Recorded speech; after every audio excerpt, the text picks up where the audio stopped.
রমজানে মৃত ব্যক্তির জন্য কিভাবে দোয়া করব? অনেকেই বলে রমজান মাসে নাকি মুর্দারা বাড়িতে আসে, এটা কতটুকু সত্য? স্বপ্নদোষ হলে কি রোজা ভেঙে যাবে? আমার দাদি অতি বৃদ্ধ এবং অসুস্থ, তিনি রোজা রাখতে পারেন না, করণীয় কি? রমজান রোজা রেখে হাত পায়ে নখ কাটা যাবে কিনা? রমজানে মৃত ব্যক্তির জন্য কিভাবে দোয়া করব? কোনো খতম বা এ ধরনের কিছু করা জায়েজ আছে কিনা? খুবই প্রাসঙ্গিক একটি প্রশ্ন করেছেন আমাদের এক বোন।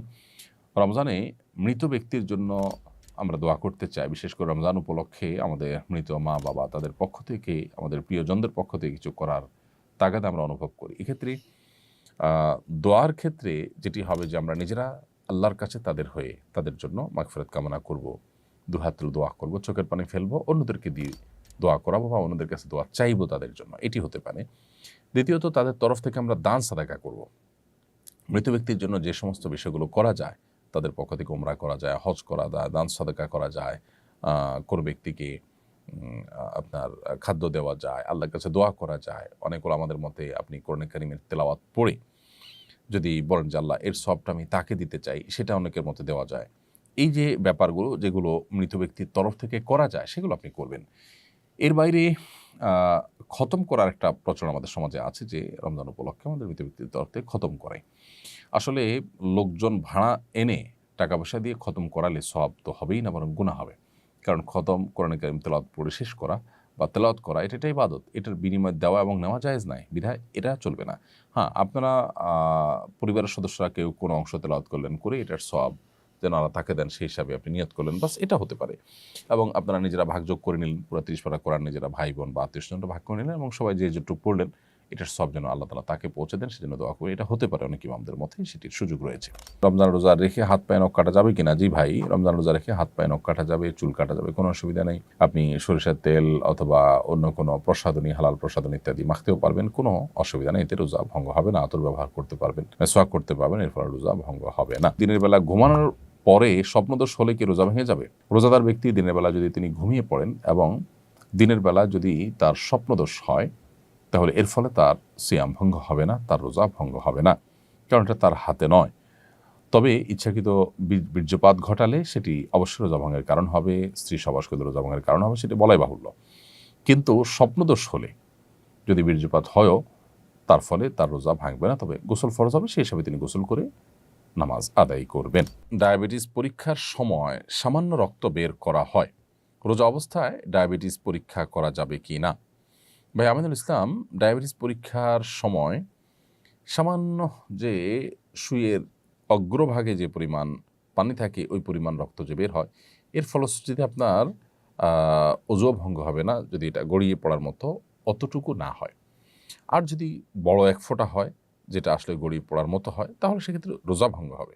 আর রোজা অবস্থাতে এই টেস্ট করলে রোজার কোনো ক্ষতি হবে না, কারণ শরীর থেকে 1, 2, 4, 10 ফোঁটা 20 ফোঁটা এরকম রক্ত পড়লে রোজার কোনো ক্ষতি হয় না। যদি এত বেশি রক্ত পড়ে যার ফলে আসলে রোজাদার ব্যক্তির জন্য রোজা রাখাটা চ্যালেঞ্জিং হয়ে যায়, দুর্বল হয়ে যায়, তাহলে সেটা অ্যাভয়েড করতে শরীয়ত নির্দেশ করেছে, যদি সেটা অ্যাভয়েড করার মতো হয়।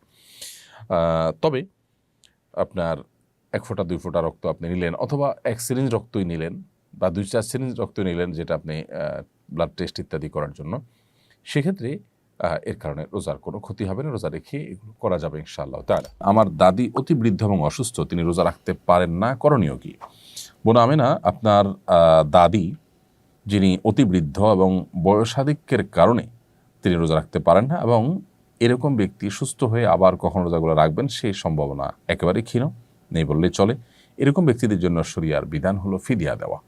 আল্লাহ রাব্বুল আলামিন কোরআনে হাকিমে বলেছেন, ওয়া'আলাল্লাযীনা ইউতিকুনাহু ফিদিয়াতু তা'আমু মিসকিন, যারা সিয়াম রাখতে শারীরিকভাবে অপারগ, তারা সিয়ামের পরিবর্তে ফিদিয়া দিয়ে দিবে। ফিদিয়া হলো যতগুলো রোজা তার ভাঙতি পড়বে, সেই রোজাগুলোর বিপরীতে একজন করে মিসকিনকে খাদ্য দিবে। সেক্ষেত্রে একজন মিসকিন দুবেলা খেতে পারেন সেরকম ব্যবস্থা করে দিবেন, এবং 30টা রোজার জন্য 30 জন মিসকিনকে দুবেলার খাবার দিয়ে দিবেন। শুধু যদি চাল কিনে দেন, তাহলে সেক্ষেত্রে আমরা যে ফিতরা দিয়ে থাকি, একটা রোজার জন্য একটা করে ফিতরা, 30টা রোজার জন্য 30টা ফিতরার সমপরিমাণ খাদ্য আপনি কোনো গরিবকে কিনে দিলেন।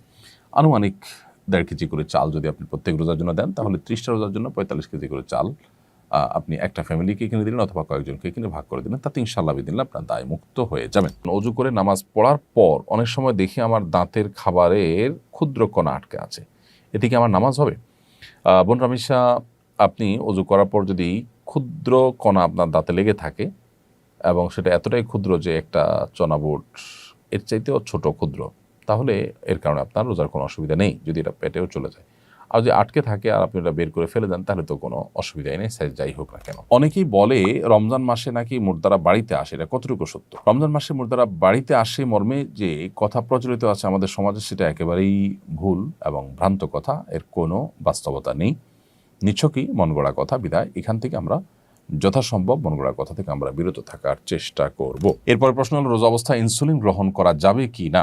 রোজা অবস্থায় ইনসুলিন গ্রহণ করা যাবে, কারণ যে ইনসুলিনটা আমরা গ্রহণ করি সেটা আমাদের আসলে পাকস্থলিতে বা পেটের ভেতরে যায় না, খাদ্যের কাজ দেয় না, এটা জাস্ট চামড়ার নিচে এটি থাকে, যার কারণে এই ইনসুলিন আপনি রোজা অবস্থায় গ্রহণ করতে পারবেন। রোজা অবস্থায় চোখ, নাক ও কানে ড্রপ ব্যবহার করা যাবে কিনা? বোন আমিনা, রোজা অবস্থায় আপনি চোখে ড্রপ ব্যবহার করতে পারেন, কানে ড্রপ ব্যবহার করতে পারেন, তবে নাকে ড্রপ ব্যবহার করতে পারেন না, কারণ নাকের যে ড্রপ সেটা আপনার নাকের ছিদ্র হয়ে কণ্ঠনালী হয়ে আপনার পেট পর্যন্ত যেতে পারে, সেজন্য এটা আপনি করতে পারবেন না।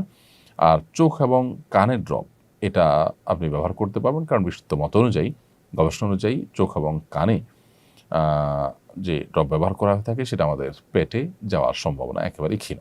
এর মধ্যে একটা তো আছে যে পেটের সাথে যাওয়ার কোনো কানেকশনই নেই, যার কারণে এগুলো আপনি ব্যবহার করতে পারবেন। বিগত রমজানের কাজা রোজা না রাখলে কি সামনে রমজান রোজা হবে না?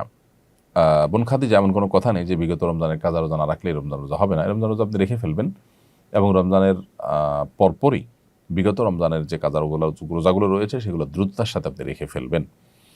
নাসরিন আক্তার সৌরভ, আপনি লিখেছেন কিভাবে মোবাইল ফোনের প্রতি আসক্তি কমানো যায়? বোন নাসরিন আক্তার, মোবাইল ফোনের প্রতি আসক্তি কমানোর জন্য নিজেকে নিয়ন্ত্রণ করা যদি কঠিন হয়, তাহলে সেক্ষেত্রে প্রয়োজনে স্মার্টফোন ছেড়ে বাটন ফোনে চলে আসতে হবে। কিছুদিনের জন্য যদি আপনি চেষ্টা করেন, অসম্ভব কোনো বিষয় নয়। কিছু কিছু হয়তো অসুবিধা হবে, কিন্তু সেগুলো আপনি ওভারকাম করতে পারবেন। মহিলারা কি পিল খেয়ে মাসিক বন্ধ রেখে রোজা রাখতে পারবেন? মহিলারা পিল খেয়ে মাসিক বন্ধ রেখে রোজা রাখতে পারবেন যদি তাদের শরীরে বড় কোনো ক্ষতির আশঙ্কা না থাকে। যদি বড় কোনো সাইড এফেক্ট হতে পারে এরকম মনে হয়, তাহলে সেক্ষেত্রে নিজের শরীরকে ক্ষতি করে ধ্বংস করে আপনি এটা করতে পারেন না। আল্লাহ বলেছেন, ওয়ালা তুলকু বিআইদিকুম ইলা তাহলুকা, তোমরা নিজেদেরকে ধ্বংসের দিকে ঠেলে দিও না। বিধায় নিজেদের ক্ষতি করে এরকমটি করা উচিত হবে না। আর এমনিতে যদি ক্ষতির কোনো আশঙ্কা না থাকে তাহলে এটি করতে পারেন। সারি খেতে না পারলে কি রোজা হবে? সারি খেতে না পারলেও রোজা হবে। কোনো কারণে কেউ সারি খেতে পারলো না, তার মানে তিনি রোজা রাখবেন না, ব্যাপারটা কিন্তু তা নয়। অনেকে আছেন যে সারি খেতে না পারলে তিনি ভেঙে পড়েন যে কীভাবে রোজা রাখবেন। আসলে এতটা দুর্বল হওয়া, এতটা হীনমন্য হওয়া মুসলমানের সাজে না। এই জন্য সারি খেতে না পারলেও আমি রোজা রাখলে আমার সে রোজা যে একেবারে আমার জীবনহানি করে ফেলবে, আমি মরে যাব, এরকম তো না। এই জন্য হিম্মত করা দরকার। তাছাড়া সাহারি খাওয়াটা এটা রমজানে রোজার একটা সুন্নত আমল। এর ফলে রোজার মূল স্ট্রাকচার ফরজ বা ওয়াজিব তো আর ছুটছে না, যার কারণে আপনার রোজা হয়ে যাবে। আস-সুন্নাহ ফাউন্ডেশন, উম্মার স্বার্থে সুন্নাহর সাথে।